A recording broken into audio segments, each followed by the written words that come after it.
Boing to the KBO and other fun, exciting free agent news on this episode of Dingers. This is Dingers, way more than fantasy baseball. We keep it real when we talk and knock it straight out the park. Let's see the stats. What's the average draft position? What kind of plays you making? Check the wins above replacement. Check the lineups and the points. This I gotta see. What's your path to victory? Are they aiming for a dynasty? Get points going head to head. Please don't do me no favors. We're always watching waivers. Ain't no minor league. This is major. Yeah, Dingers. Let's go.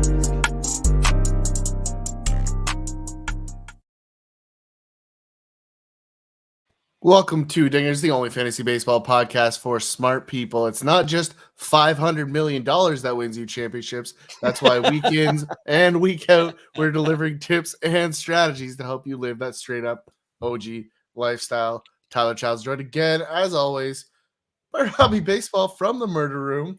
What's happening, Robbie? Ty. That might be your best. It's not only blank.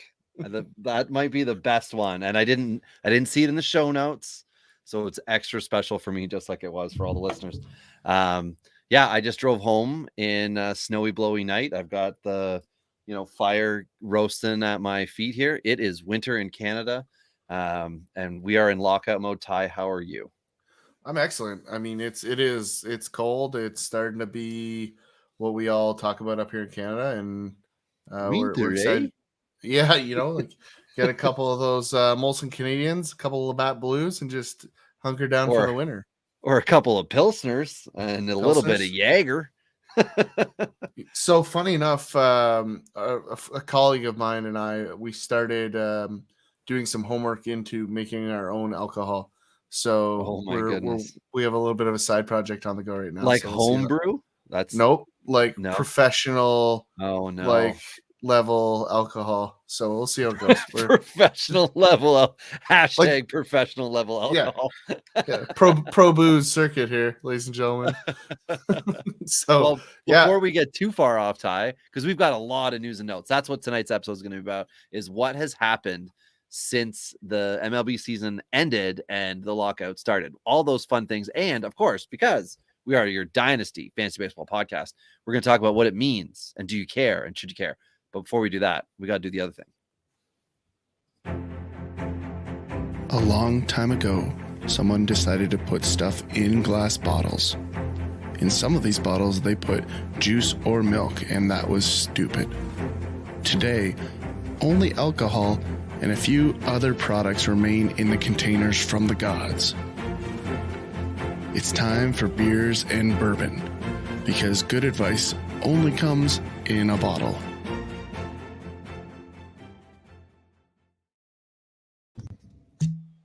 Ooh, that wasn't very good. I'll do it again. Pretty good over here. What you said? There's something with my mic. Have I been hitting it accidentally? No, it sounds like it's your earphones on the microphone. Oh no! Instead of the actual microphone, so I think it's on your settings, not on your actual microphone. But so I'm not having any alcohol this evening. I'm just drinking the water. It's part of the off-season regimen to be in peak performance. I actually just have a bunch of work that I have to do after this, so I have to behave a little bit this evening. But yeah, we're talking free agent. I know you've got a Pilsner, so let's chat on that really quick. You got a good old fashioned Pilsner from that's right, the West to me, old style Pilsner. If you're from the West Coast of Canada, or Western Canada, I should say, like Saskatchewan and Alberta, you have yourself a pill, and that's what I'm going to do tonight. I'm going to have a few pills because I just finished a long haul of shifts and I got 3 days off to have fun and games. So fun and games are always welcome. That's a foregone conclusion, but let's talk free agents. I mean, let's get right into it. This is going to be a long, deep chat into our souls. So, a lot has happened. A lot of money was spent. And I saw a really interesting tweet at the kind of the end of the free agency leading into the lockout here. And it was really just, we're about to hear the story about how hard it is to run a baseball team and how expensive it is, and how they need the players to make less. Yet they just spent like $1.6 billion in like 3 days. So, Well, the only thing to that is that it was on like 1% of the league. Mhm. You know what I mean? Other than that, I get it. It's the parity, and that's what they talk about. The 43 million for Scherzer versus the 4 million that Ohtani made this year and will make next, and then how Vlad made what 500,000. It's that stuff, but which and then the minor leaguers who are making a couple grand. Yeah, right. Like, I mean, it needs to be adjusted into questions, but I think the high end of the market though, the owners are still signing those checks, right? So, they want to do it because they want to be competitive. But if it's that much money, like it's still like you can still say no, right? And then when you're the Pirates or the Rays and you take, $20 million or whatever rev share is from those big teams, like, they don't really get to say a lot. And the players don't really, in my opinion, don't really have a leg to stand on when they say, well, those teams aren't competitive. Well, it's because you're literally pricing them out as a veteran from buying in on the market. So, you can't have it both ways because there is a fragile economy. And, I think there's a balancing that has to happen, to your point. But, let's get into it, because a guy that really has had some balancing in his career, trying to maintain his professional career, Aaron Loup, is a guy who we're familiar with as Blue Jays fans, was very effective as a Jay, but also irritating because it's every time you really needed him to close it down, that was when he was nowhere to be found. I will say this. He's one of the MLB The Finest cards in MLB The Show this year, and he is dominant. And I enjoy having him in my bullpen. He was good in the Tampa bullpen also this year, Ty, and that's how he ended up going to the Mets, I believe, and then the 2-year deal with the Angels. Good deal, but he's one of those guys that I think for us, you got to have a 5 bullpen fantasy team, and he would be your 4th to 5th guy, especially in points leagues, who might be able to get you 4+ points per game, because he's not going to shut her down. It'll be very difficult to get holds with him, especially with the Angels, because we got more guys to talk about that they've signed. But when we talk about what kind of a podcast we are, we make fun of the ones who only talk about the top 150 guys in MLB. We kick off the big off-season spending spree with Aaron Loup. That's right, baby. That's right. Because that's a different way to win, right there. Is Aaron Loup. Because that is how you win. We keep everybody in the loop. That's exactly it, right there. Oh, that should have been. I couldn't leave that on a t-shirt. Yeah, put that on a t-shirt. Couldn't leave that one out there. Speaking of former Jays, let's keep the train rolling here. One of the ones that got paid, and deservingly so, Marcus Simeon. I mean, as a Jays fan, I'm happy for him. He had a great season last year. He obviously did some good things for the Jays, but that's a big contract for an older player. Like, playing into 39 for 25 a year is for a guy that has had peaks and valleys. Like this is a very Texas Rangers contract. Right. I mean, if I'm being honest, like they've had some of these over the years where they're like, this guy had a great season, let's give him all the money. And then, right. Yeah. So it feels like it could be some of that. The only upside, and then I'll hand it over to you, is that he is known for turning on the fastball, which usually bodes well for sustainability of career. If he does, have that ability to get ahead. So he does have that. So it'll be interesting to see that evolution. Well, and my thing with him is he's going to Texas. We know there's another shortstop that just signed as well, who we're going to mention as we go. So they're solidifying themselves through the hitters, and it's a good thing for fantasy because the lineup is not going to be Simeon or bust. There's going to be a lot around it now, so he should be in a position over the next several years to be an effective guy. But it was, I think, 2 years ago, Ty, that we were saying, okay, he's having a good year, sell him, and then in 2020. He had a down year, and I forget. Yeah, his qualifying offer was declined by Oakland. That's how he ended up in Toronto. But we were saying in 2019, like this is peak Simeon, and he was able to come back, 2 years later and do it again. So maybe we're going to see a few years out of this. So it's worth an investment. But I mean, for your fantasy team, like, oh baby, this is long-term risk city. If he's a free agent in a contract type league, I'm just going to let him go to somebody else unless The only position I want to fill is shortstop, second base. And I don't think he's going to qualify at shortstop in most formats because he did not play there very much for Toronto, as far as I recall. Well, and here's the thing that I'm really concerned by is that he had an 873 OPS last year, right? Which is not 40, bad. 4 bombs though? 45, like right? 45. Like, and all he managed for that was the OPS, I used to say. Exactly. 265 average. And I think most people would agree that is, peak Simeon. Like, I think that most people, I don't think too many people would fight whether or not, he's a guy that can be better. Because I don't think that he can be, right? So that's kind of my thoughts, my instincts on Simeon. I'm concerned about the contract. I don't think the Rangers are ready to utilize the best years in that contract. And I don't love that deal. I'll be honest with you. Yeah, I think it's one for fantasy teams that we're going to say is good right now. And it's not one that I think I would want to be committed 7 years on my fantasy team to Simeon. Here's one I'm interested in your thoughts, Ty. We're sticking with the Jays. It's unintentional, I promise. They signed Gausman 5 years, $110 million to Toronto. The reports were all like, oh, him and Robbie Ray and blah, blah, and we'll talk about Robbie Ray later. But Gausman to Toronto, what are your thoughts? I'm unsure, to be honest with you. I don't really have an issue with it. I love that we got a splitter guy finally.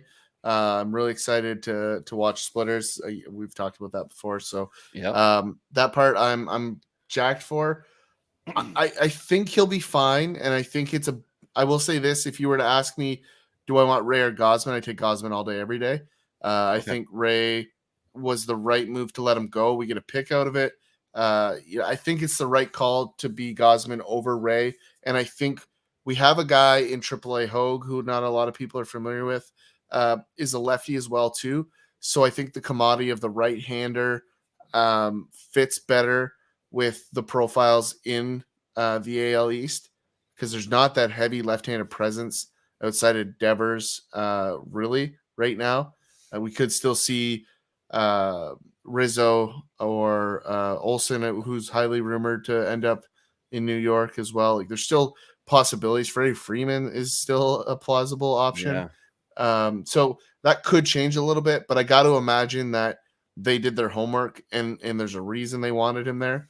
I'd have to take a look at his splits against the lefties. I don't know them off the top of my head, but the one scary thing I have for Gausman, Ty, is he had a Cy Young first half and a 4.40 plus ERA the second half, and that was post substance or crackdown on the sticky stuff. Whereas we saw some other guys like Garrett Cole who had blips and then got right back down to business. And that would be my one concern with Gausman, is he's going back to a division that he was never able to dominate. And you can argue whether it's better or worse now. Like, the team he's going to be playing on is certainly better than the one he was playing on when he was an Oriole. But that to me is something that, for fantasy purposes, I'm not too pumped about seeing Gausman leave the Giants, which playing against San Diego and the Dodgers is not great, and having to go to Colorado is not great. But now having to come and play in, with short porches and in homer friendly parks. And then, the Sky Dome the Rogers Center is not a hitter friendly park as it is rumored to be, but it is certainly a park where the ball can go out. So that jet stream. Yeah. Here's the thing. Like, you have a reasonably good defense in Toronto, even without Gold Glove Simeon as well. And whoever is going to be at third base this year. Like, there's some holes at the moment. Well, and here's the thing. Like, you had a 210 batting average for Gausman in 2021, right? In one of the biggest parks in baseball at Oracle, right? So I think if you were to look closer at the numbers, my instinct would suggest that I bet you there was a lot of soft contact and bleeders off of the off-speed stuff that he would offer. So, of course, baseball spont's not really giving me things at speed, which is fantastic. But I think if you look against each pitch, so exit velocity, where are we at here? Exit velocity against the fastballs is high point, but slider 81.9, split finger 85.2. So expected batting average for the split finger is 155. So I don't know. I mean, it's interesting. I got to imagine that they did their homework on some of these stats. And the lefty splits are solid. Only 8 home runs against the lefties last year, with a batting average of 214. So, OPS was 604. These are good numbers, right? I mean, just because the ERA was a little inflated doesn't necessarily mean that he pitched bad.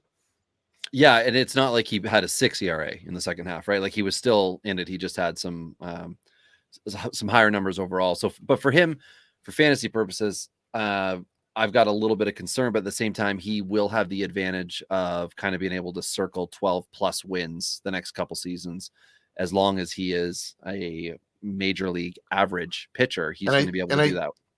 I do think that's what Toronto's thinking, is exactly that. I think they're signing a guy they know is going to give them some innings and quality. Even on bad days, it's not that bad. And that's with that offense, that's what they need.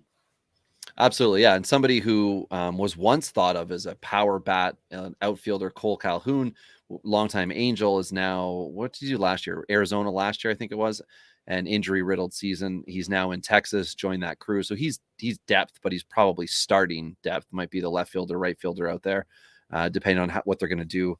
And then we've got John Gray, who we were all hoping, Ty, you were saying it, I think, all year, wanting to see him go to Toronto. He was not given a qualifying offer by the Rockies, not traded at the deadline.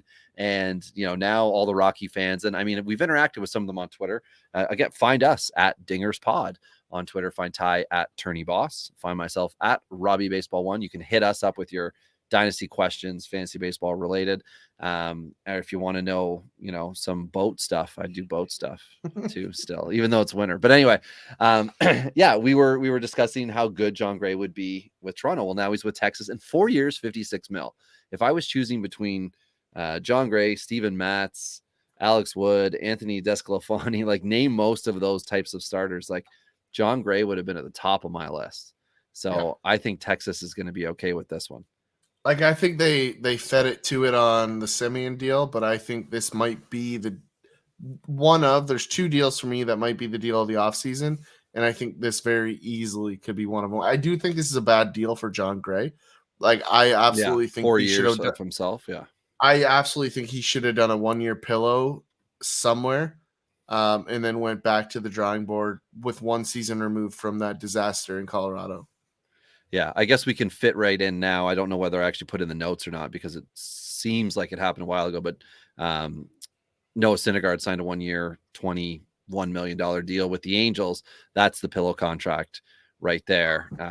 And that one to me seemed odd immediately, giving him that much money for how little MLB playing time he's had the last 2 years. Obviously, there was an injury. Obviously, there was the the shortened season. However, that's a lot of money. That's a lot of money to give to somebody. I mean, he's as confident as can be that, he's like good enough to be the opening day starter, but I'm not sure about that one. The next one up is Michael Lorenzen, who also signed with the Angels, 1-year deal, another bullpen arm, potential starter. Hey, maybe he's even a pinch hitter. He's got some pop. He did with the Reds, but the Reds seem to be cool to let him go. And then the next one, Ty, Sandy Alcantara re-signed, I think it was 5 years, like $50 million with Miami. Absolutely love it. If you're a redraft fiend, Sandy Alcantara is going to be overdrafted. The longer this offseason goes with no news, so the longer the lockout lasts and other people, podcasters, content creators need something to say, they're going to just start talking more and more about Alcantara, and all of a sudden he's going to be more valuable. If you're interested in him in your dynasty, your contract league, whatever it may be, go get him now. The sooner the better for you. Miami's doing good things. Yeah, like I will say this. My only thing with Alcantara is if you haven't gotten on board with him yet, why would they shift now? Because I think overall the industry really hasn't been overly excited about Alcantara. So, well, he was super prospect, right? He was like going to be amazing. Throws 100, gets hurt. Then he's in the who was the Miami stud? He was in the Yelich deal. Was it Yelich? Yeah, I think so. No, he was Ozuna. Yes, thank you. Yeah, he was Ozuna. And that was when it was like kind of, he was once, right? He was once going to be this thing. And so I get you. So maybe he is a prospect fatigue guy for some guys who have been playing 5 and 6 years, who have been waiting. But I mean, the time is now. So Next guy up here is Scherzer, who's making more than the Orioles team next year. I saw that. I wish I could give credit to whoever it was that took the time to put it together, but it was Scherzer's making $43 million, and the projected Orioles 26 man is making $37 million. I'm like, that's okay. Nuts. Yeah. And we're going to talk about some Orioles that have signed. But yeah, anyway, Scherzer to the Mets. Well, I want to pause really quickly on Scherzer because I don't get this one. Like, you're Scherzer, you're in the twilight of the career. Like, maybe it was just purely money for this guy because he has one, right? And I think it was. But I mean, you could have got $40 million from anybody. So like you could have played literally for any team in baseball for $40 million, and you chose the Mets. Like, what are you doing? True, Ty. I think if he could have, he probably would have done something similar to what he did, though, which was get back to the NL East, where he's pitched effectively for years. I mean, I don't fault him on even if it was strictly like dollars and cents, but I think this was also at the same time when billionaire owner was discussing his disdain with players not being interested seemingly in going to his team. And then he made 3 big splashes, Scherzer being the biggest of them, and just spending a lot of money. I don't know that anybody else would have paid this much, knowing that that's over $1 million. What did I do? $1.2 million per start, I think is what it is. Well, and I get it. Insane. But I think there would have been anywhere from 38 to 40 on the table from like 7 teams minimum. Yeah. So I do. Okay. So I just think it's just hard for me to fathom like the difference between 43 and 38 at that level with that amount of money. Like, does that really make that much of a difference versus going and winning the championship? And, you know, you could build bonuses or whatever you want to do into that. But I don't know. Seems odd to me. That's all. Well, here's one on the other end of the scale. Clint Frazier, cut by the Yankees, signed by the Cubs. Ty, do you think he is a top 10 boom bust candidate in 2022? I think he is going to rebound. I really do. Okay. So you think he's a boom for 2022? I do. Yeah. I mean, I'm not going to be super like jacked up to expect him to rip the cover off the ball in April, May, but I do like the plausibility of him being very good towards the end of the summer.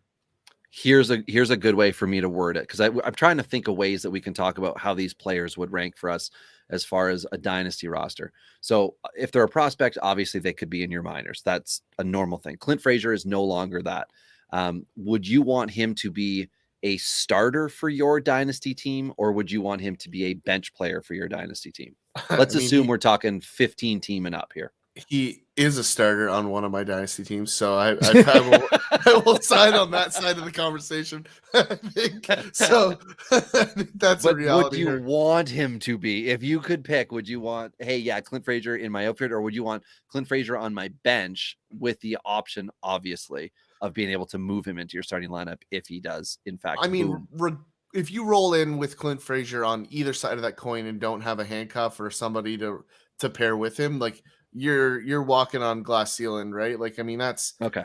That's a bad idea, no matter which side of the coin you're on. So, I mean, in any good dynasty team, you should have somebody that has multi-position outfield anyway. And I think that would be what I'd be chasing, is to make sure I can pair a reasonable starter just in case. Okay. This next one, this is like 100% somebody I'm going to own in every league, and he's never going to do anything. But I saw the signing and I tried to dig for whatever I could. Oakland signed 21-year-old Chang Zhang Aho Zung. Yeah, that is all correct. He's 21. Scouting reports have him throwing 95, and he had a sub 1.2 ERA in his last 31 innings pitched. However, I couldn't figure out where he pitched the 31 innings. Is he that guy that you see in that dirt barn? You know the internet video where that's the guy just peppering gas in the dirt barn. Yeah. I think he is from the movie The Scout. He is Brendan Fraser's character, I do believe, who we've referenced before. He is from the Phang Binh Township in Taiwan. There we go. Taiwanese players. So anyway, just put him on your radar, because he's going to get absolutely buried in dynasty leagues, and he could 100% be like a final round prospect pickup for you. And like, more information should come out as time elapses. And teams aren't allowed to talk about anyone on MLB contracts or 40-man rosters, but everyone that's not, that's where, like, MLB still did the AAA version of the Rule 5, which we'll discuss in a future episode. But anyway, he is somebody that might be of use. Maybe he is absolutely nothing, but it's interesting. It happened a couple weeks ago. We haven't recorded. And when I saw this, I was like, I'm all over this. I don't know what it is, but I've got a thing for the Asian players that I just want more info on. I want to see them succeed. You can learn about these guys without having them on your roster. You do know that, right? I know you can't. You can't. The best way to learn about a player is to roster them. Yeah, roster them and then go through the ups and downs. And definitely on dynasty rosters in like solid money leagues. Like if I'm dropping $100 or more, I want to learn if this guy's any good through his first pro season after I've paid to have him on my team. Anyway, awesome. A veteran guy who once upon a time looked like he was going to do more, has not yet. Maybe next year's the year, but he signed a 2-year deal with the Jays, is Yimi Garcia, the relief pitcher. Toronto has not done this before, which is a 2-year contract with a MLB veteran relief pitcher. That's great. They did Dotel for 2 years before he came from NPB, I think it was, or KBO, wherever he was. He came over 2-year deal, but this is another one. I like it a lot more because it's a veteran pitcher who we can just have decent expectations of. Fun. Yeah, I mean, I like this deal. I think there's some what's the opportunity? Some progression through his numbers. Like I think his numbers last year, although were good, I think he pitched better than his numbers. And so I think given, again, a reasonable defense in Toronto in some big pressure games, I think he's going to shine. Yeah, it's good. Now, this one's fun for us, Ty. Wander Franco, the slap hitting shortstop with Tampa Bay, walked himself into an 11-year, $200 million deal. If you haven't looked it up yet, you don't need to. We'll tell you right now. It's got an escalating salary. And the question, Ty, is at what point in this contract is he no longer a Ray? I believe he starts making double-digit money after year 3. And I believe he escalates into the 20 millions after the 5th year. I'm going to be in the minority here, and I'm going to say he plays out the entire contract as a member of this organization. And the reason I say that is because there's a 0% chance by the end of this contract that they play in Tampa Bay. Well, that's the one thing I was going to say is the saving grace, and we talked about it before, was the fact that they will be splitting time with Montreal, or as some people are saying, Money-Trial. Nobody's saying that. I just tried it, because there'll be some extra funds pumped in, right? Especially once they start dinking with the jerseys. And as soon as there's another Canadian baseball team, boom, half of Canada is going to say, I hate the city of Toronto, and I'm now therefore a Rays fan, Montreal Rays, Tampa, whatever they're going to do. This won't be like the experiment that the NFL did where the Buffalo Bills were to play games in Toronto and it was this like horrible failure. Montreal is going to do all they can to take the Rays from Tampa Bay. I just had a terrible, trying to merge the names together happen in my brain. Could you get anything? Remind me to tell you offline because I can't say it okay on the mic. Because there's if you remember the Canadian TV show Danger Bay, there should be something they can do there. And that was in BC. Anyway, I will say this though, to our American listeners, I don't think they appreciate how cool Montreal and Toronto in the same division will be. I just don't know that they understand the complexities. That's Boston, New York level rivalry. So that I think that would be really good for baseball in Canada. It'd be really good for baseball in general. Because I think the U.S. market would be exposed to how much Canada really loves baseball. It's just not all about hockey up here. Absolutely. And there were preseason games a few years ago when Vlad was just a wee prospect and he hit a game-winning home run in front of 55,000 people at an exhibition or spring training game. Sorry. So another interesting one here, Ty, and I can't wait till we do our RP episode. We delayed on it because we know we can delay on it. So we delayed on it, but Kendall Graveman, 3 years with the White Sox. Whew. I mean, when we go into bullpens, the White Sox are going to be so fun to talk about, and the risk reward of drafting these guys for redraft or picking them up in Dynasty is going to be fascinating to me. I mean, they're either going to be the best bullpen in baseball or just a burning fire barrel. Like, Right. It's so risky. I mean, it's very Southside Chicago. Don't get me wrong; it fits the mold, and it's just pure gas all over the place. Graveman and Hendricks were both Oakland A's in 19, and I believe Graveman was the opening day starter in 18 or 19 for Oakland.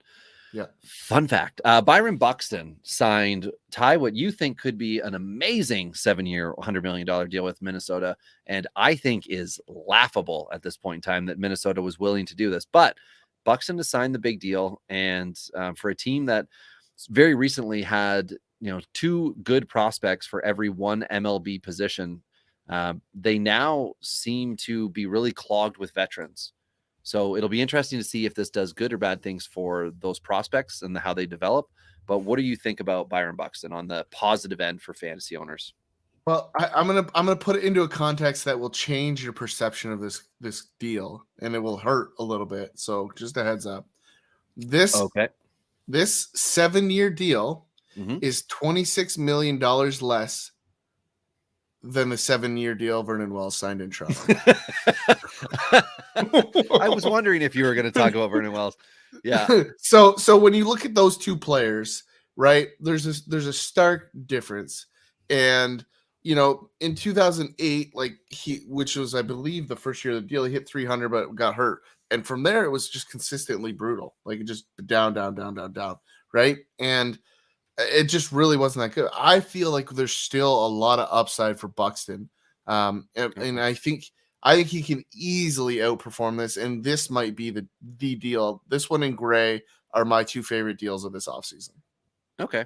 Yeah. I mean, time's going to tell. This is just such a perplexing one for the dynasty owner who's contemplating possibly trading him. Now you have every reason to hold him because Minnesota's made this investment. And if you're looking to acquire him, it's now solidified. You should be like, yes, absolutely, I'm going to go get him because now he has free reign center field in Minnesota. The problem has always been the injuries. So if he's healthy, as Ty said to me before we recorded, if he's healthy for 5 of these 7 years, amazing deal. And for fantasy owners, amazing potential here because this is an all categories guy. So when you can add the steals and you've got a big contract like this or several years, this is a great thing. And I think one thing that was hidden in the small window he played last year was the spike in power. So I think there's a huge power outburst coming this season, assuming again he's healthy. So that's part of the reason I'm really excited about this. Like, there's 40 home run pop here, and not one person that you talk to is going to say that. All right. Well, I just talked to one who said it. So we'll see if anybody else has that conversation. You know.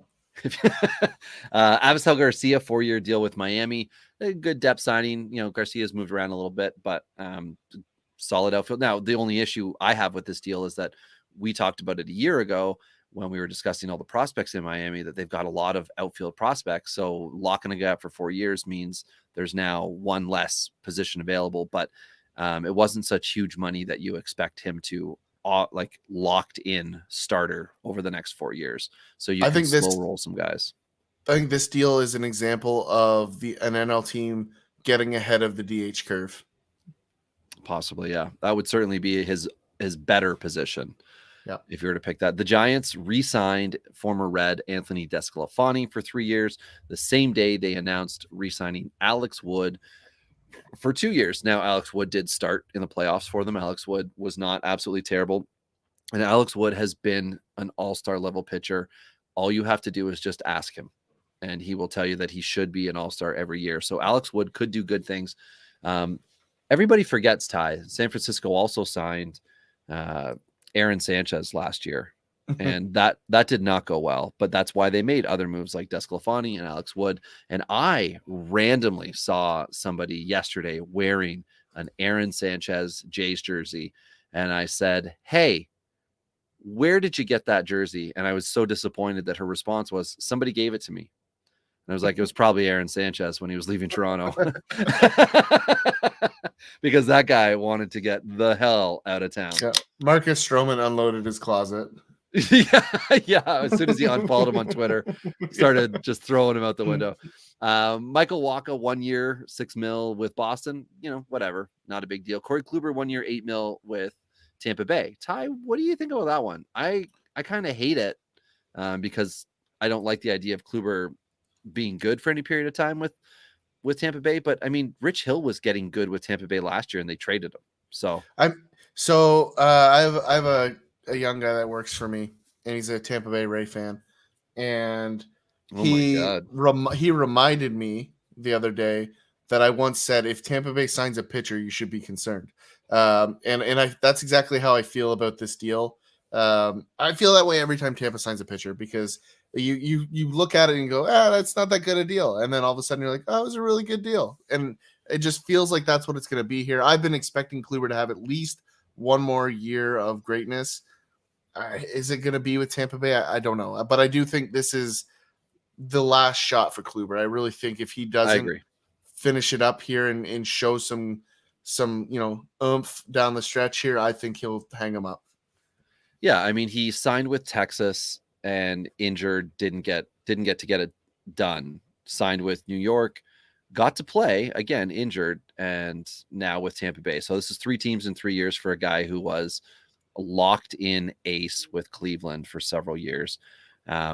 We will see, but I mean, we're going to see that some of the guys that are signed with the AL East teams, they were just trying to get veteran pitchers, as we mentioned, Kluber, Wacha so far. More to come. Eduardo Escobar got a 2-year deal with the Mets. Whatever. That's a good deal. That's a good deal, though.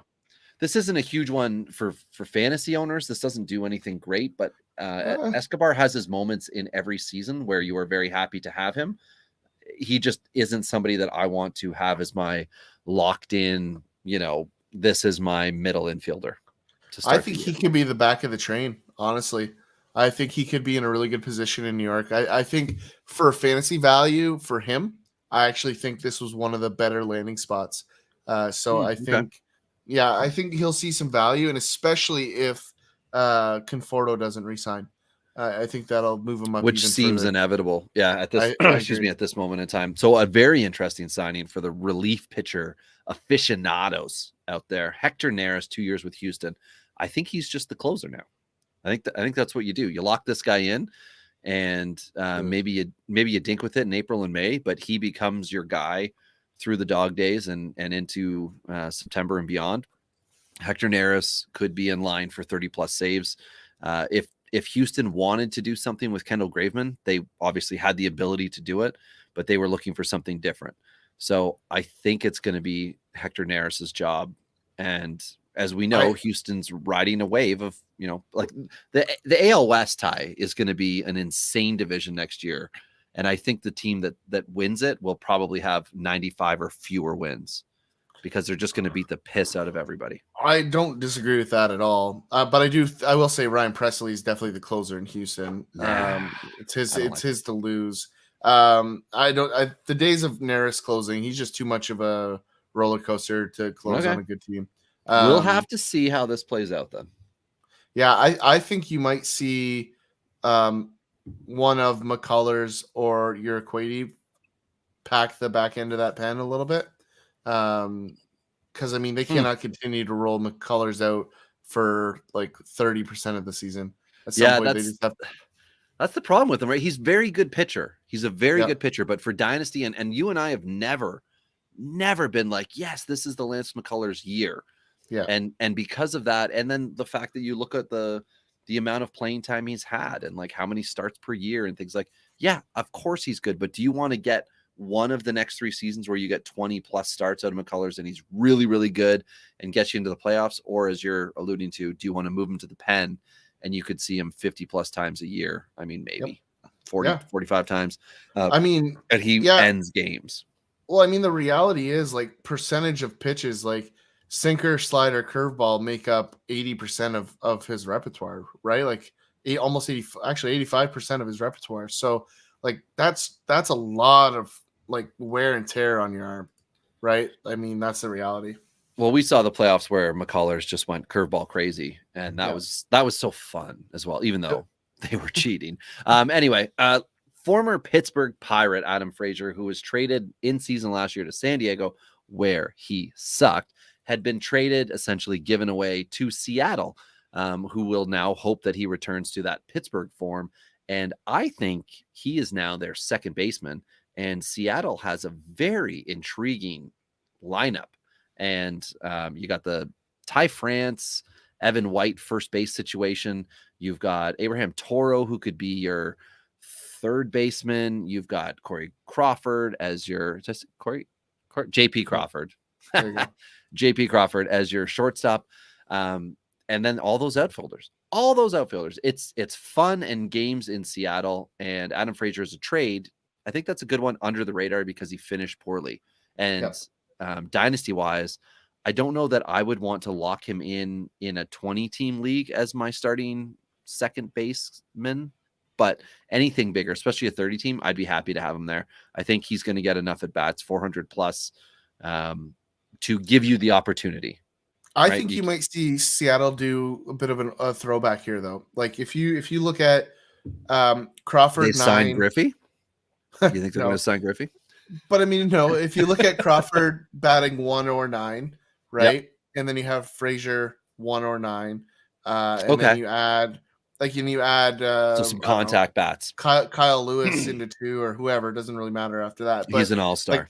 Like, I think we're like, and we've seen it. Like, okay. He's an all-star. Well, I think we're seeing the trend back towards contact skills, right? And this is, I think that's Seattle made a fairly good push last year on that basis of having strong at bats and being a little more slappy with only a couple real strong power bats. If their May was not so dismal and they still, if they had won 5 more games in May, that run in September would have got them into the playoffs. Yeah. Like, of course they may not have had the run. However, we can just say the May sucked so bad. They got their teeth kicked in so bad that they made some decisions. And then from that point in time, they were a much better club. And the whole AL West has improved. Texas. For now, Oakland is about to unimprove real fast. Very good point, Ty. Sorry. So Texas and Seattle have made very good moves. The Angels have made some good moves. Houston, we are still going to see, but no matter what, with contracts existing, they're going to have a competitive team next year. Yeah, you're right. It's about Oakland. What moves are Oakland going to make to stay with the pack or willingly step back from them for a moment? And Houston has 2 shortstops on the way too, right? So everybody's like, if Correa leaves, they suck. Like, well, no, not really. Like they're not going to be. So they've got lots of options. And I think they're going to be just fine either way. But next on the list, this is an interesting one for me. Starling Marte in New York to the Mets. I don't love this one for the Mets. I mean, they don't need the speed bat at the top. Like, to me, I would have rather seen them retain a left-handed bat somewhere. So, like, they've had a kind of an empty hole at third base for what seems like forever. Like, to me, Kyle Seager would have been a really good use of this money, and pair that with re-signing Conforto. Those 2 deals, like we saw Daniel Murphy have an absolute monster stretch towards the end of his Mets career. The launch angle, the birth of the launch angle. That's right, exactly. And I think Seager has that, similar profile, plus he's a third baseman, which I don't know if the Mets know what that is. I just can't believe that you're talking positively about Kyle Seager. It's perfect because it's the Mets. They go together. Like, wait a second. Like peanut butter and tuna fish. Former Met, former J, Steven Matz, 4-year, $44 million to St. Louis. Yeah, like SP5 expectation. Okay, like fantasy owners, beware. Steven Matz had 4 wins in April and then took a big step back and then leveled off rest of the year. So don't expect the April results to magically reappear in 2022. Like, expect his numbers to be a little higher across the board. But this is definitely a 12+ point per game starter for your points leagues.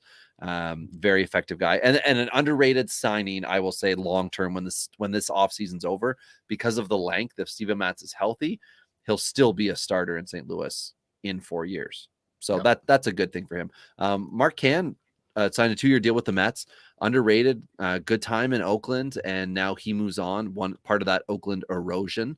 I like this, but again, to me, you've got Marte, you've got Mark Canna. This is just spelling no more Conforto.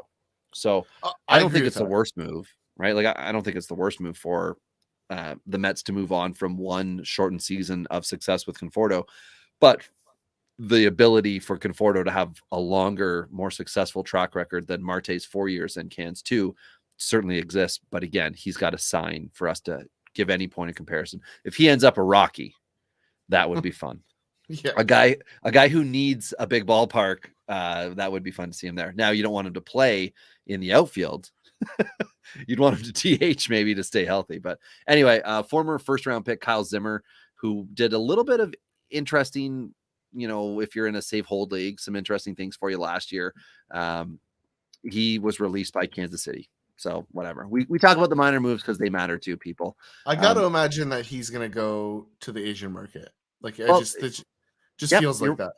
There are a lot of guys, and we're gonna set that aside for a future episode as far as like who's out, because he is one of the guys who could be lined up, and there are some other MLBers who have already started to sign. I said off the top how Puig is gone to KBO, but there will be guys who go for the money, the opportunity. And as I heard a really good interview, I don't know, 2 years ago now, with Scott Richmond, who was a former short-term MLBer, but a Canadian who played all over the world. And he just said that he and his family, like he and his wife, talked about it, and they said, let's do this. Let's go and, have this adventure, right? He wasn't good enough to be an MLBer, and he didn't want to kick around AAA. So he took a little bit more money, went abroad, and enjoyed the experience and brought his family with him. There will be guys who want to do that, right? It's this MLB is not for them, so they can go and do this other thing. So, well, it'll be interesting too, like just the number of guys that plan on that, as opposed to who knows what will happen towards the end of this lockout, right? We just don't know. So, well, we when this happened with NHL, Ty, we saw guys going to the KHL. We saw them going to different places in Europe, signing with AHL teams. Like they were all over the place. Yep. So we'll see what's up. Harold Ramirez, who finished last year with Cleveland, was designated by Cleveland because they didn't want to have to pay him. They don't want to pay anybody. So they let Harold Ramirez go. Keep your peepers on him as kind of a final guy on your roster, depending on what's up. Yoshi Tsutsugo, one-time Tampa Bay Ray, went to Pittsburgh last year, was not horrible, and re-signed with Pittsburgh. So clear path to playing time for Tsutsugo next year. Billy McKinney traded from the Dodgers to Texas. This looked like a better deal before Texas started spending all that money, but McKinney could still find himself on the roster. And did they not release him, or did they designate him? Okay, never mind. Well, maybe this is I don't know. I'll look it up. Okay, because the reason why I was talking about McKinney was not as much about the trade for him to Texas, but was for one of the guys that came back, Zachary Reeks, who also went to Texas. He's got 2 options left and a pretty solid resume for a minor league career. He's got some K issues, but whatever. He could be a sneaky guy. That is Zachary. Yeah. I'm going to say Rex, Reks. Yeah, I think it's Rex. I think it is Rex. McKinney was not tendered a contract. Okay. So Rex would be the piece in this. And that was obviously a roster move for the Dodgers back when we had to sort out the 40-man. And then, Rex also moved over. So look up Zachary Rex. Let me know what you think at Robbie Baseball 1. I am curious if you disagree. If you agree, good man. Arizona acquired Jordan Luplow, who used to be able to hit lefties well and sucked last year. And Arizona's like, hey, don't you play Major League Baseball? Come on over. Ronnie Simon was an RFA, and something else went to Tampa Bay. I can't remember what that trade was. Was that Luplow? Yeah, I think that may have been the Luplow. So take note of Ronnie Simon. For all of the Randy Arozarena fans out there, Ronnie Simon, now Tampa Bay Ray. We need to know who goes to Tampa via trade. So Ronnie Simon. We've talked about this a lot. Like anybody that gets traded to Tampa is a must own. Yeah, like, just go look him up and see what you think. Nick Plummer, New York Met on an MLB deal. Didn't they do this last year? Didn't they learn that lesson? Taking a minor leaguer and putting him on a major league contract. Yeah, I'm trying to remember what the name of the guy was. Barnes. Something. It was Barnes, wasn't it? No, it wasn't Barnes. It was somebody that was from Tampa Bay. No, it's the bullpen. Tall guy. Yeah, and he like beautiful yeah. hair, but he didn't end up doing anything. But anyway, Nick Plummer, 25-year-old, gets an MLB deal. He's good against lefties. Whatever, we'll see what's up. The Dodgers signed Bo Burroughs, who is a former prospect with Detroit. So just assume Bo Burroughs, circle him in for a couple Cy Youngs over the next 5 years. But anyway, think about Bo Burroughs as a long shot for you.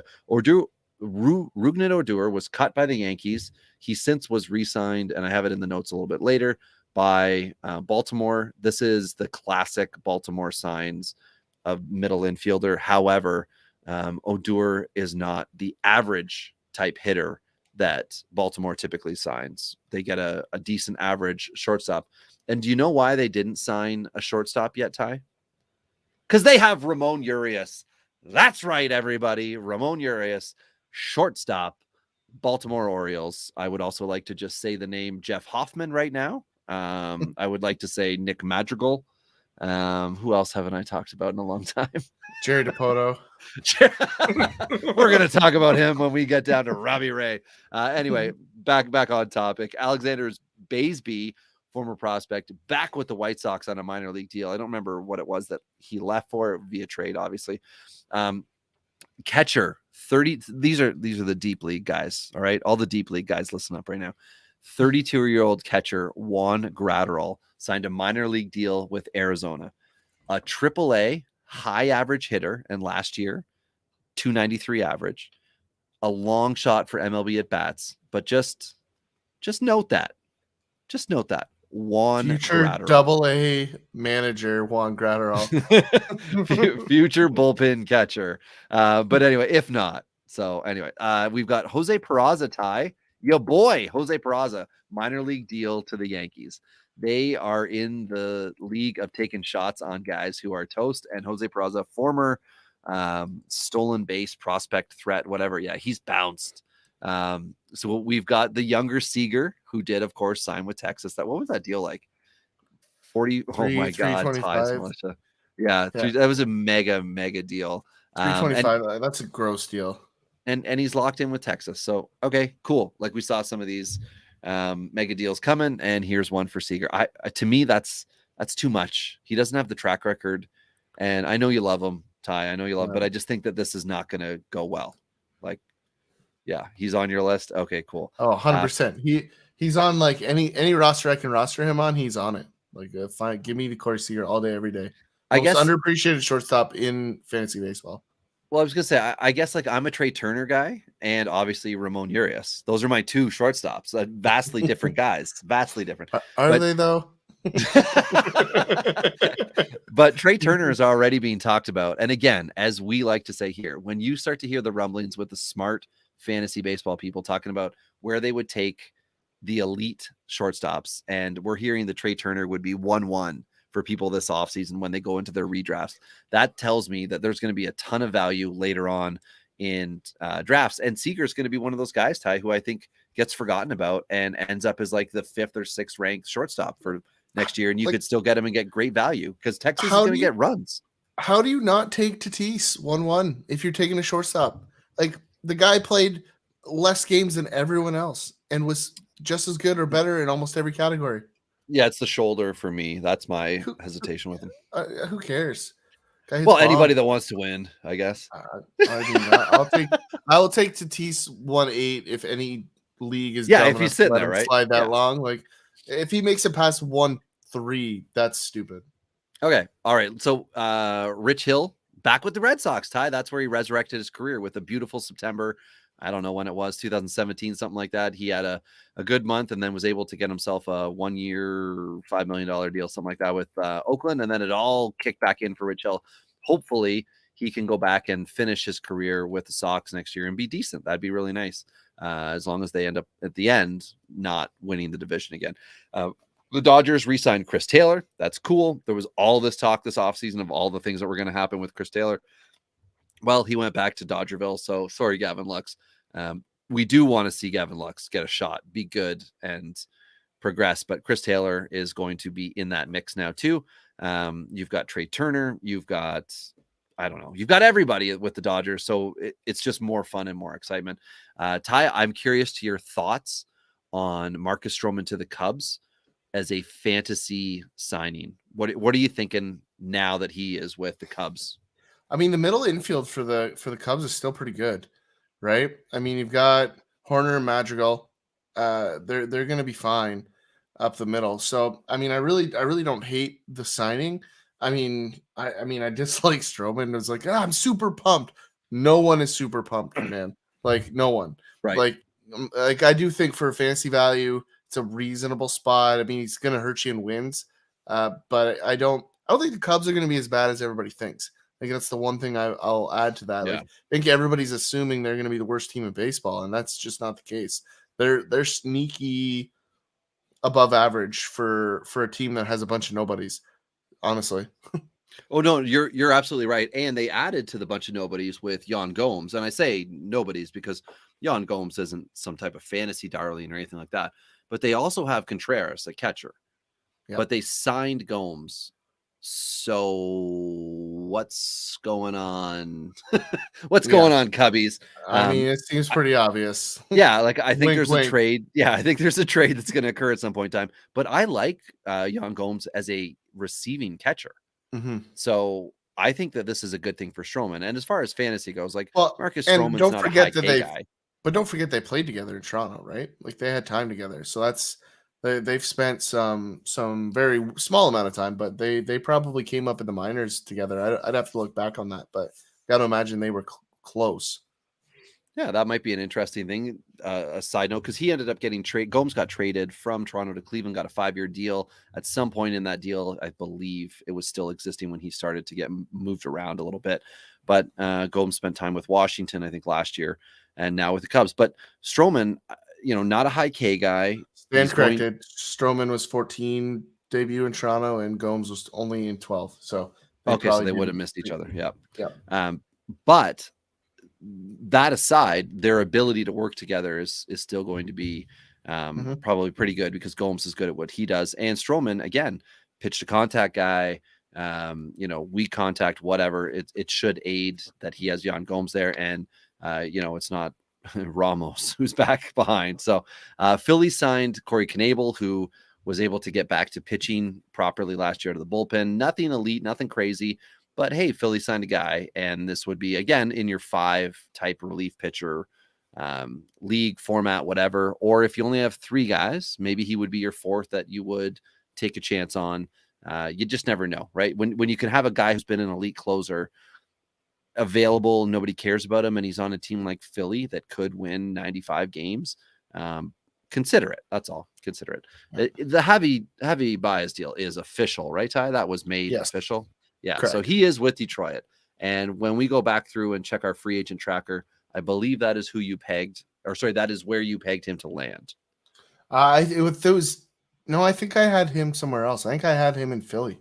Actually. Oh, it was Correa maybe that you had. I had Correa in Detroit for sure. Okay. Looking at this a little bit deeper since he signed, like I think it's interesting. Like, the one thing you don't see Correa hit a lot of moonshots, right? Home run wise, like he hits a lot of balls really hard, but not a ton of like long distance bombs. And Javi's got a little bit more trajectory on a lot of his. So this might actually not.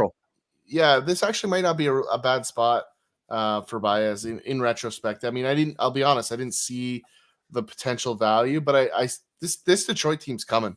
Like, last year was a blip. And I think we'll see a little bit below that this year. I think they're going to have a little more learning curve this year than I think people think. But the next year, though, like, they're going to compete for that division the following year. Well, there's some pitching to be sorted out too, right, Ty? There's some growing pains that rotation needs to go through. I'm interested to know what fantasy baseball podcaster Michael Govier thinks about some of these Detroit moves. We might need to have him come back and visit us to discuss that at some point. 100%. Like, I will say this really quickly. I think Casey Mize is going to be the guy that I talk about a lot this offseason. Oh, interesting. Because I think he's ready to pop. Have you, by chance, Ty, started reevaluating your dynasty rankings? I'm always reevaluating. Have you But started to put pen to paper, so to speak? I've mentally done it. I have not put it into action. I have several guys, in Mize being one of them, that I'm preparing to move up. I did some of this towards the end of last season, Mhm. just watching trends and patterns. So I've carried on a little bit of that. I really do a lot of my really official stuff once the dust settles on the off season a little bit, which might be a little strange this year. Right. Because I do a lot of my evaluations off of lineup position, competition, splits, other things that, not everybody does this early in the off season. Yeah, well, I mean, last year we released all of our dynasty rankings between Christmas and New Year's, and I have started to go through all of mine, and I did punish myself by going through catchers first, and it's terrible. Yeah. Absolutely flippin' terrible. And even projecting, and we talked about this last year, projecting catchers, just like relief pitchers, projecting relief pitchers. What can you reasonably expect? Well, it's such a crapshoot, right? It's such a crapshoot because guys can come out of nowhere and be a top 5 catcher, and then the next year they're 25th, and then the next year they're 45th, and the next year they're 8th. It's just so random. But that's part of the fun of it too, right? Is how can you avoid the pitfalls of the boomer bust guys and get some of those steady eddies that can be in the top 12 or so. And one of the guys that on the relief side that could just be lights out ace in could be the best bullpen in baseball next year is Seattle. And Andres Munoz has been extended by Seattle. I love it. I love you, Jerry DePoto. Thank you. We did already discuss Eduardo Escobar, so I had doubled up that note. San Francisco added a terrible pitcher in Alex Cobb, and I'm not sure why, but they did. And Alex Cobb's There's not a as lot. bad. Yeah, a That's what lot I'm of saying. people were loving what he did last season. I don't see it. I think that division is a little softish, right? And I think the sinker ball stuff plays well in that ballpark. So, I mean, in terms of what was best for Alex Cobb, San Francisco is one of those places. So Right. I will say that. But I mean, I'm not expecting more than an SP5 performance out of Cobb. And if he overachieves that, great. Yeah. And speaking of SP5, Seattle has signed Cy Young winner Robbie Ray. So this is an awesome signing for a team with a lot of young pitching that's going to come up because Robbie Ray could potentially really help them. And Robbie Ray's going to need their help too. To get into those tight ass pants that he wears, he is going to need help from other people, especially as he ages and this contract does. But I love to see Seattle I spending mean, some cash. This was I got to a imagine responsible deal. like skinny jeans probably started in Seattle, so this makes a lot of sense. But Well, I don't know. Baggy jeans started in Seattle, right? The grunge started in Seattle. So yeah, they're on ebbs and flows, just yeah, like Robbie Ray. So it's perfect. yeah. Either way, I like this deal for him and Seattle as a team. It's good. It's a positive move, and it wasn't like a $200 million deal. So this is not going to bury them. But from a fantasy standpoint, he moves from Toronto with a powerful lineup to Seattle with an emerging powerful lineup and a better ballpark for him. So I like this for Robbie Ray to just continue. I mean, aside, you can't say he's going to be a perennial Cy Young guy, but he can certainly be an effective guy. Yeah, I don't Less exciting news, but still something to note for the big dynasty leagues. Dodgers signed Daniel Hudson, former closer with, I think he closed a bit with Toronto, but then with Washington Nationals during their World Series run, and then moved around last year. San Diego acquired former Marlin, former San Diego Padre Jorge, Alfaro. Phillies. Was it Phillies that Alfaro was? Oh, that's right. Yeah. Alfaro, and that gives them now 4 catchers on their 40 man and 4 on their 26 man as well, most realistically. So Victor Carantini, Austin Nola, Daniel Hudson, sorry, not Daniel, Jorge Alfaro, and Jiminy Crickets. Luis who was the other dude? Campusano. Thank you. Yeah, prospect Luis Campusano. So 4 dudes. So good luck with your fantasy catchers in Seattle next year, everybody. San Diego. Stay on target here. Yeah, I was gonna say I'm Have, so toast now. have a sip of beer. I'll take the next one. Joey Wendell to Miami. I mean, this is a guy that we've watched for years in Toronto, and I think we both have mutual respect for just how hard this guy grinds. He's not elite at anything, but he is in every at bat. He's in every play. he is a ball player that you want to have on your team. And for a young Miami roster, they've acquired a really nice piece for their team. And I think that will make them better. I don't think there's too much else to add to that. Atlanta played the roster game and re-signed Orlando Arcia. This is an interesting deal for him. Like, I think 2 years too.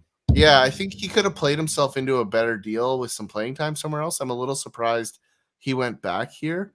But you know what? He obviously likes something about what they're doing. So it'll be interesting to see what they do. But Arcia was once a really highly touted prospect that just really hasn't ever achieved anything more than being a moderate defender or above average defender. Sorry, that's not fair. And a moderate hit tool kind of guy. Absolutely. Cesar Hernandez did the Washington thing and signed as a middle infielder with Washington. Hernandez had a big year last year, from Cleveland to the White Sox. I think it was 22 dingers. I'm not exactly sure. Either way, it was good, solid power year for him. And now he's going to go there and help out that young infield, ideally to all kind of blossom together so that the bottom doesn't fall out for the Nationals. Minnesota signed Dylan Bundy. Ty, thoughts? They signed J.A. Happ after Happ had a crappy year and then went to Minnesota and was like, you thought last year was bad. and then sucked even worse and got traded. So Bundy, after a really crappy year in LA, finds himself a Minnesota Twin now. I think, the perfect segue here is that he's ready for a puke and rally. And I think I'm back. He puked on the mound last year. I think this year he's going to be SP4, and I think really undrafted. I think that's I agree. Value wise. I think he's going to be really underdrafted, and I think for that reason he's a huge value pick. But I do think he's going to be a lot more serviceable than most people think he's going to be. This was a good signing for Minnesota dollars wise. This was a good landing spot for Bundy, both personally and for fantasy value, in my opinion. Yeah, I think that's very well said. Minnesota also signed Jake Faria. That's a depth organizational piece. We talked about him a bit last year in season, just as somebody who had a brief stretch with Arizona of success, and he's young enough. I think he'll be 28 when next year starts, that he could still be of use. Big signing with the Angels. Closer Raisel Iglesias, who they got last year from Cincinnati, has re-signed. So the Angels have solidified the bullpen with a couple of former Reds, and we will see how that plays out. But they did lock down a guy, so that's nice. Angels spending some money this offseason. We've seen it years past where the Angels spend money and nothing happens. We'll see if it changes this year. The Red Sox, Ty, they spent some money. They signed James Paxton to a 1-year deal. This is a coin flip every team should have been trying to take, right? I don't know if Paxton's going to have a regular offseason. Tommy John recovery. This is Tommy John 2 for him. So I don't know what's reasonable to expect, but James Paxton with the Red Sox, they're just throwing darts, right? They got Waka, they've got Hill, they've got Paxton. We know Sale's going to be back. They've got Tanner Hoke. Who the heck else is going to be? Anyway, doesn't matter at this moment. They've got enough dudes, and then the possibility of Garrett Whitlock as well.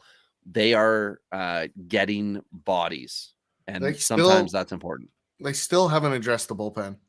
Like it was their Achilles heel last year, and it cost them down the stretch and into the playoffs.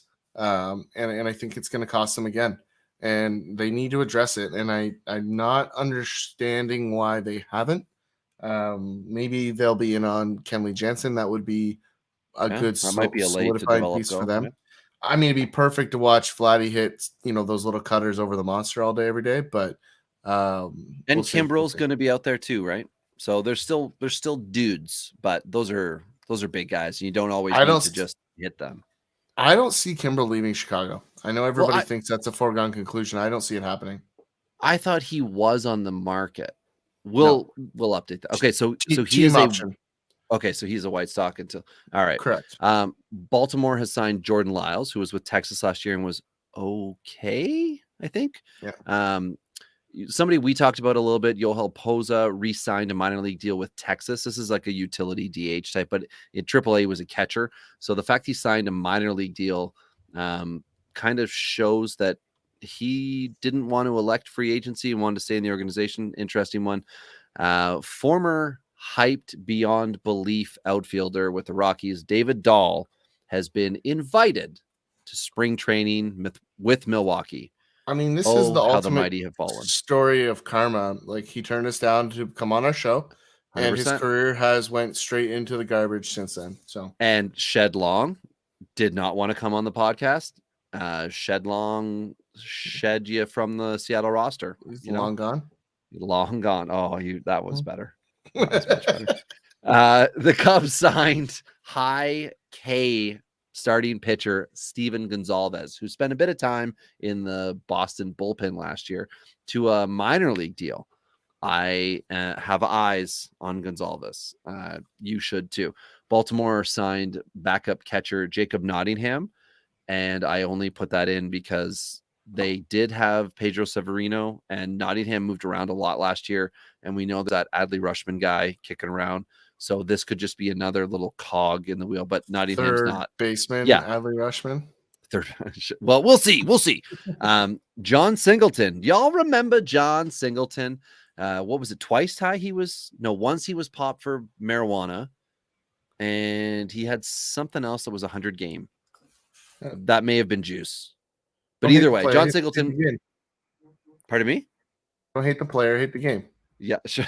Yeah. Okay. So Ty likes Singleton, but John Singleton, who was given one of those Evan White before you ever play an MLB game, we're going to give you a 5-year major league deal contract, and then he was out of baseball. Anyway, he played somewhere last year, Mexican League, I think, and batted about 330. He got a minor league deal with Milwaukee because they decided that throwing piles and piles of garbage will actually count as a first baseman, because they also signed Tyler White. So you're looking at the team who won't give at bats to Keston Hiura consistently, but they're going to sign John Singleton and Tyler White.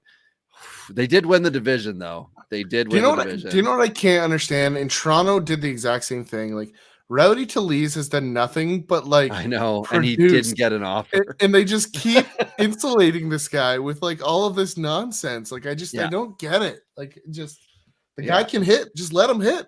Rowdy Talese must be one incredible asshole for everyone. Like, he must just be the biggest dick you can come across. And I've heard him speak before candidly about experiences he had at AAA, where when his AAA season ended, he didn't think he was getting called up, and he threw all of his equipment in the trash and then was getting ready to leave and was like, hey, go see the manager. And then the manager's like, you're going to the bigs. And he had to go and fish his cleats out of the trash.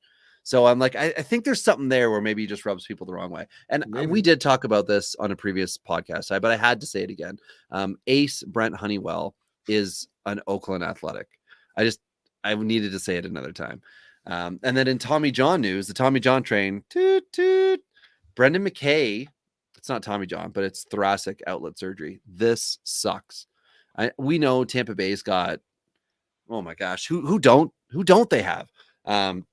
Shane McClanahan for next year. We talked about Kluber going back. They've got Luis Patino, whatever. We're forgetting even some of their better. Shane, what's the guy? He dominated down the stretch. What the heck's his name? Has an X in it. Josh Fleming. That's who it was. No, it definitely was not Josh Fleming. Xavier Edwards. No, there's an X in that, though. I like what you did there. Thank you. And he's with the right organization. Why can I not think of this? I don't know who you're talking about. Yeah, you do. This is for sure a guy you should know, and I should know, and it is completely leaving my brain. I refuse to go and look at a depth chart right now, just because I don't want to know. I don't want to know who the guy is. I'm doing it. Before we shut this down, I'm going to look, and I'm going to expose Shane Bass. So there's no X. Oh, Bass. That's a Z. I know. I stopped paying attention. I know we stopped paying attention towards the end of the alphabet. What? No, what? What is he talking about? So anyway, Brendan McKay going down. We know he didn't come up and light the world on fire, but it just sucks to lose a guy who a lot of dynasty owners have out there. Now is a great time to find a deal where you can try to get a bit better of a prospect by also including Brendan McKay in your deal and getting him off your roster. It's not a move where you're giving up on Brendan McKay. It's a move where you're trying to stay competitive at this point in time. And then Brendan McKay can come back to you next offseason and be somebody that maybe, try to acquire in the 2022 offseason.